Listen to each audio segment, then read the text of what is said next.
A woman walked out of a federal prison gate that morning with a small bag and a 5-year debt to a face she'd never seen. She took the Greyhound to Cincinnati, staring out the window as the skyline came into view. The apartment building looked smaller than she remembered. The brick faded, the bus stop out front empty. She climbed to the 4th floor. The hallway smelled of old carpet. Her son had described this corridor in letters for years. She stopped at apartment 4B and pressed the doorbell. It was 9 o'clock at night, and her hand trembled. Hello? I wasn't expecting anyone tonight. The stranger didn't speak. Her eyes wet. She lifted a handmade card covered in crayon hearts and held it out like the only currency she had. I've never seen this woman. So why does my chest ache like I've been waiting for her? Before either woman could speak, the air between them thickened with 5 years of something neither could name. But none of it made sense unless you knew what started 5 years ago. Right here, when a little boy discovered that sound can travel through walls if you listen hard enough. 5 years earlier, apartment 4B. Every night, Charlotte sat her 2 small children on the floor and opened a book. It was the 1 hour she could give them no matter how tired she was. And every night, just as the story began, something else happened. A soft, uneven knock on the wall. Tap, tap, tap. Then a small voice, muffled but urgent. Charlotte crossed to the door, expecting a complaint. When she opened it, she found a 7-year-old boy in faded pajamas, his eyes bright. Can you read louder on the wall? I can hear your voice, but I can't make out the words. And I really need to know the ending. You've been listening. How long have you been out here? I am Joshua. It's just me and my grandma next door. She doesn't read stories, please. Charlotte stared at the boy for a moment, then nodded. Hang on, she said. And she closed the door just enough to make a promise without speaking it. She returned to her living room, sat cross-legged against the wall, and pressed her palm flat against it. Then she read, louder than she'd ever read before. Next door, Joshua crawled into bed and pressed his ear to the same wall. He heard her voice through the plaster, and for the first time that night, he smiled. That wall became a door. And for the next 5 years, it opened every night. A few weeks later, before sunrise, a small hand pushed a folded paper under the door of apartment 4B. Charlotte found it when she stepped out, a crayon drawing of a woman with big hands holding a book, labeled in shaky letters, "The lady who reads through the wall." He knows only my voice, but he drew me like I matter. After that, the drawings arrived every week. Each one a thank you note, slipped under the door at dawn. One afternoon, Charlotte was stopped in the hallway by an elderly woman she'd only glimpsed before. You are the one who reads to my grandson at night. I am Esther, Joshua's grandmother. His mother is away. Federal prison, 5 years. He doesn't speak of it, but your stories keep him whole. The hallway felt suddenly cold. Charlotte looked at the wall, where weeks of crayon drawings now stared back. I just wanted to help him sleep. I had no idea he'll be 12 when his mother comes home. Every night until then, I'll be here. 3 winters turned to 4. A small hand still pressed against the wall each evening, waiting for the sound of her voice. Charlotte read through colds, through double shifts, through the night. Her youngest had a fever, and she hadn't slept. Please, just this once. Let him not knock. My voice needs rest. He knocked anyway. She sat against the wall, opened the book, and read with a voice that hid its exhaustion. Read the one about the rabbit again. I drew you a picture of him wearing glasses like yours. She read the rabbit book for the 100th time. By morning, a new drawing waited under her door. Joshua's bedroom wall became a gallery. Stick figures, hearts, a woman with big hands, and hundreds of crayon hearts covering the plaster. You don't have to carry this burden alone. He would understand a night of silence. I don't know how to stop. The wall is the only thing keeping him afloat. The nightly reading became the hinge of 2 lives. No one outside the hallway knew what happened every night at 9. 200 miles away in a federal prison classroom, a woman named Rebecca sat with a workbook open, learning how to parent from a distance. Rituals make children feel safe. I can't give him safety, but maybe I can give him this. Every month, she wrote a letter Joshua wouldn't see until she came home, telling him about her day, asking about his stories. When the envelope arrived with his handwriting, she pressed it to her face before opening it. Inside, Joshua had drawn a woman with big hands and a book, and underneath he wrote, "She reads to me every night. I think she remembers you for me." This woman.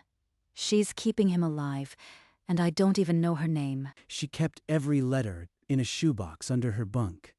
By the second year, the box was thick with drawings of the wall lady. Some nights, if I press my ear to the cement, I can almost hear her reading. She stared at Joshua's photograph taped to the wall, then at the crayon drawing of the stranger, and felt a strange kinship with a woman she'd never met. In a place where she had no control, this ritual became the one thing she could count on.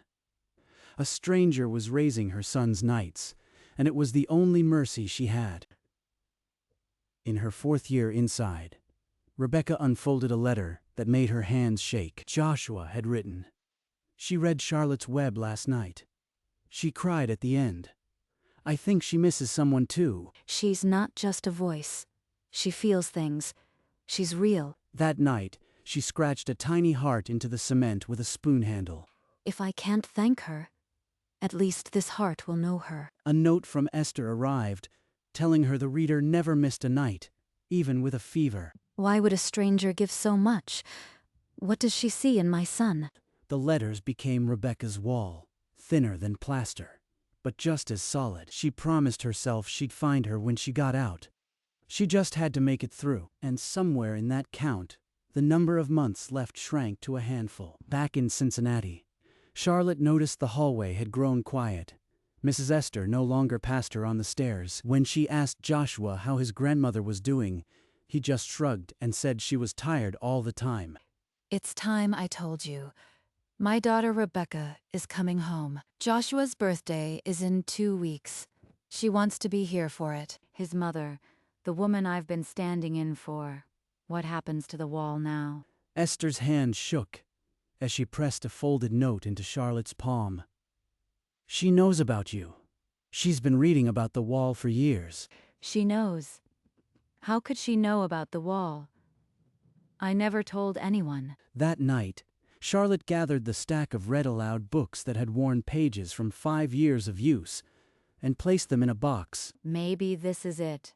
Maybe the wall finally goes quiet. But the wall would have one more chapter to tell. 2 weeks later, as the clock struck 9, the doorbell would ring. The morning of her release, Rebecca changed out of her prison uniform for the last time. She folded the gray shirt and placed it on the bunk. 5 years. I'm walking out of here and into his 12th birthday. Please, let him still know me. She took a bus, and then a train. When she finally stood outside her mother's apartment door, her legs felt like water. You are here. He's been counting the days. Before you see him, there's something you need to hold. The shoebox was heavier than it looked. Inside, hundreds of crayon drawings, all of the same woman. The first one, dated when Joshua was 8, labeled in his careful handwriting. The lady who reads through the wall. She was there every night. Every single night. My boy wasn't alone. Joshua came out of his room, holding a fresh birthday card covered in crayon hearts. He handed it to his mother. Mama, tonight at 9 o'clock, she reads, "Can we go thank her together?" Rebecca pressed her lips together, fighting the tremor in her hands. 5 years of guilt and gratitude tangled in her throat. We'll go tonight. I'll be right there with you. At 8:50, Joshua squeezed Rebecca's hand, and they stepped into the hallway. The card bright with fresh crayon hearts. The hallway felt smaller than Rebecca remembered. The air heavy with the smell of old carpet and something else, hope. No knock tonight. Maybe his mother is reading to him now. I should be glad. On the other side of the wall, Charlotte sat cross-legged, a book open in her lap, watching the clock. 9 o'clock approached. Rebecca stopped outside apartment 4B. Her finger hovered over the doorbell. What if I can't find the words? What if she doesn't want me here? This woman gave my son her voice for 5 years, and I don't even know her name. Joshua squeezed her hand again. She pressed the bell. At 9 o'clock exactly. The sound echoed through the wall that had held so many stories. Charlotte pulled the door open and found the boy who knocked every night standing beside a gaunt woman she'd never seen, a crayon heart card trembling in the woman's hand. Thank you for the wall. For 5 years, you gave him the only voice he could count on. Charlotte's eyes dropped to the card. The same stick figure woman with big hands and a book she'd seen 100 times under her door. He drew this for me. His mother knows. She came. You are Rebecca. Please come inside. She led them to the living room, where the same worn book lay open on the rug. The three of them sat on the floor. Charlotte opened the book where she'd left off, and for the first time in 5 years, she read aloud to faces instead of through plaster. The story filled the room, and Joshua's hand found his mother's on one side and Charlotte's on the other. He turned the page himself, something he'd never done before. The wall didn't need him to listen anymore. They stayed on that floor long after the book closed. The wall just a wall behind them. After the silence settled, Rebecca reached for a worn shoebox she had carried into the room and placed it on the rug between them. Joshua drew one of these every month. He called you the lady who reads through the wall. I kept every single one. Charlotte lifted the first one, dated 5 years back. A stick figure woman with oversized hands and a book labeled in a child's careful print. He was only 8. I thought I was just reading stories, but I was building a lifeboat. In prison, I took a parenting class. They made us write letters our kids wouldn't get until we came home. Joshua wrote back. Every answer mentioned you. She pulled out a bundle of letters, tied with a rubber band, the paper worn thin from being read and reread in a gray cell. I felt invisible most nights. Just a voice nobody noticed, but you heard me. Through the wall, through the letters, you heard me. Joshua watched them, his heart full in a way he couldn't name. The two halves of his life. Finally, in the same room. Your voice was my proof that my son was still whole. You didn't just read to a lonely boy. You kept a mother alive. They sat in the quiet for a long time, the shoebox open between them, the wall behind them no longer a barrier, but a bridge. 6 months later, Rebecca walked into a small office with Cincinnati Reentry Services on the door. She was a case manager now, helping women coming home. Charlotte had shown her the place. Now she read aloud to groups of children in the same building, a volunteer whose voice could still quiet any room. On a Tuesday morning, they sat at a kitchen table, looking over a document neither had expected to sign. We've been co-parenting through a wall for 5 years. This paper just makes it official. He calls you his other mom. I think that's exactly right. Both signatures dried next to each other. The ink settled like a promise. That afternoon, they hung the framed crayon card on the living room wall, next to the bookshelf that still held the worn copy of Charlotte's Web. Joshua stood between them, no longer a boy pressing his ear to plaster, but a young man with 2 mothers and a life rebuilt by stories. The wall between apartments still stood, but a family photo now covered the faint crayon heart, etched 5 years ago. Some nights, if you stood quiet in the hallway, you could still hear a voice reading aloud, only now it came from the same room. No wall in between. It wasn't until months later that Joshua understood what the wall had truly been. He found a box of his old crayon drawings and spread them out on the floor. Each one a night of his childhood, delivered through plaster by a stranger who became family. You saved me too, you know. Those stories gave me something to dream about in a gray cell. One morning, Charlotte found a new drawing under her door. A boy reading to a crowd of children, the wall behind them covered in hearts. He's passing it on. The wall is done, but the story never ends.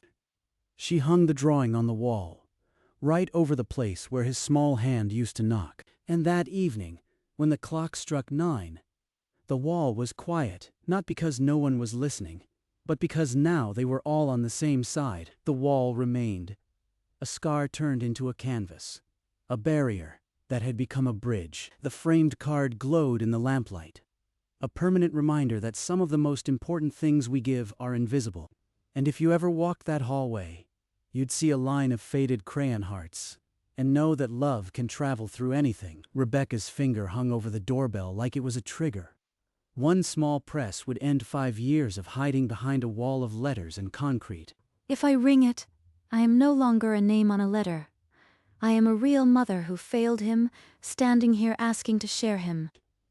She thought of the tiny heart she'd scratched into cement, the only mark she'd left for the world. This was her chance to leave a different one.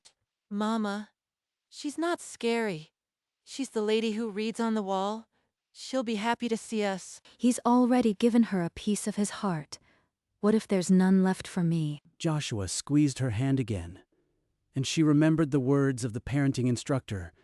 Re-entry means choosing to show up, even when you are afraid. I can't undo 5 years, but I can stop hiding behind them. She lifted the card like an offering, the crayon hearts bright in the dim light. The wall had carried her son's voice for years. Now it was her turn. The clock on the wall behind the door ticked toward 9, the hour of stories, the hour of redemption. Her finger moved.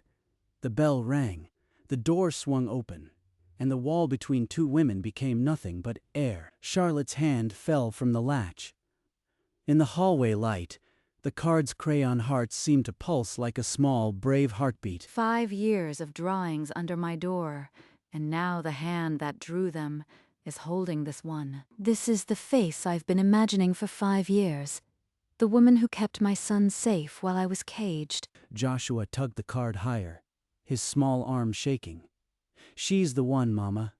That's her. The three of them stood in the doorway, held together by a piece of paper and the echo of 1,000 stories. Charlotte stepped back, opening the door wide. No words were needed yet. The wall had already taught them how to communicate. Inside, the carpet held the weight of all those nights. The wall, still faintly marked with crayon, watched them pass. Joshua, you've grown so tall. I always imagined you from your drawings. And I always knew your voice, but your face is nicer. Laughter broke the solemn air. Then, slowly, the three of them moved to the center of the room, where the book lay open, waiting. They settled onto the rug in a triangle, the book at the center like a third presence. Charlotte lifted it, her hand steady, but her heart a drum. This is the last time I'll be the only voice. Tomorrow he'll have his mother's voice in the room. Then she saw Rebecca's eyes, full of a hunger she recognized.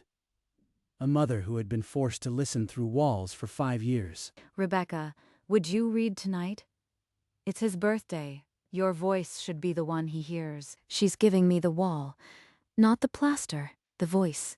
I haven't read aloud in 5 years. Her fingers closed around the worn cover. She looked at Joshua, then at Charlotte, and opened to the marked page. In the light of the moon, a little egg lay on a leaf. I remember this book. My mother read it to me. Her voice, rough from years of silence, filled the room. It was the same voice Joshua had heard through the telephone in the prison visiting room, but now it painted pictures. Mama, you read like she does. I have 2 story ladies now. And in that moment, the wall didn't just fall. It became a circle, wrapping around the three of them, holding in a story that would never end. Joshua's eyelids drooped, the long day finally catching up. He leaned against his mother, the birthday card still clutched in his hand. He's never fallen asleep this early. I think he was waiting 5 years for tonight. He won't need a wall anymore. He has you, and he knows that now. But will he still need her voice too? I can't be his whole world. Maybe I shouldn't try. I can't just disappear now. I promised myself until he was 12. But he's 12, and I am still here. The silence stretched between the two women, filled with the weight of an ending neither wanted to name. Then Rebecca reached over and picked up the book, the one Charlotte had been reading for a week. She opened to the next chapter. If you'll let me, I'd like to read the next one tomorrow night, with you. Not through the wall. I'd like that. I think he would too. The wall stood silent, but on both sides of it, the story had found a voice that would echo far past midnight. Morning light striped the rug where they'd read the night before. Joshua was still asleep, the birthday card tucked under his pillow. Last night, I gave my son the only gift I had, my voice. I've never felt so afraid and so alive at once. You gave him back his mother. The wall was never about me, Rebecca. It was a holding place until you came home. Neither moved. The silence was filled with everything they didn't know how to say. 5 years of absence, gratitude, and a new and fragile hope. Do you think? Would you be his family with me? On paper, I can't be his only person. I don't know how. I've been his family through plaster for 5 years. A piece of paper won't change that. But I'd be proud to sign it. A calendar on the wall showed a day circled in both their handwriting. Co-parenting seminar, 10 a.m. They hadn't needed a seminar to start. I need a job, a real one. If we're doing this, I want to carry my weight. There's a re-entry nonprofit where I volunteer. They help women coming out of prison. I told them about you last week. They want to meet you. Joshua shuffled in, rubbing his eyes. He looked from one woman to the other, saw their clasped hands, and without a word, stepped into the space between them. Joshua reached up and grabbed both their hands. That morning, the wall didn't matter. They were a family before any ink dried. How about we go get that job today? The center is expecting us at noon. 2 hours later, Rebecca sat in a small office, a window behind her, telling her story for the first time without shame. They asked why I wanted to help other women. I said, because someone I never met held my son together while I was gone. The director, a woman who'd done time herself, offered Rebecca the job before the hour was up. That evening, they gathered at the kitchen table again. 2 signatures waited on a single page. Joshua watched, then took the pen and drew a small heart between their names. I guess that makes it official. Us and the wall lady. The framed crayon card went up on the wall that night. Below it, a new photograph. 3 faces on a sunny day. No wall between them. The hallway still bore faint crayon marks, but they had become a frame, not a barrier. A line of hearts led to both doors, and at 9 o'clock, if you listened, you'd hear 2 voices reading in turn, and a boy saying, "Good night to both mothers." 1 year later, on Joshua's 13th birthday, the same book lay open on the rug. But this time, he was reading aloud to them. And they lived happily ever after. But I think our story is still going. The crayon card in its frame had faded a little, but the hearts were still bright. Joshua had added a new drawing beside it. 3 stick figures holding hands. In the hallway, the wall where he used to press his ear was now covered in a collage of family photos. Mrs. Esther, healthier now, often sat in her chair watching the 3 of them, a quiet smile on her face. She had held their family together with letters. The wall between the apartments was no longer a boundary. It had become a gallery of everything they'd been through. Every night at 9, the reading continued. Sometimes Charlotte's voice, sometimes Rebecca's, sometimes Joshua's.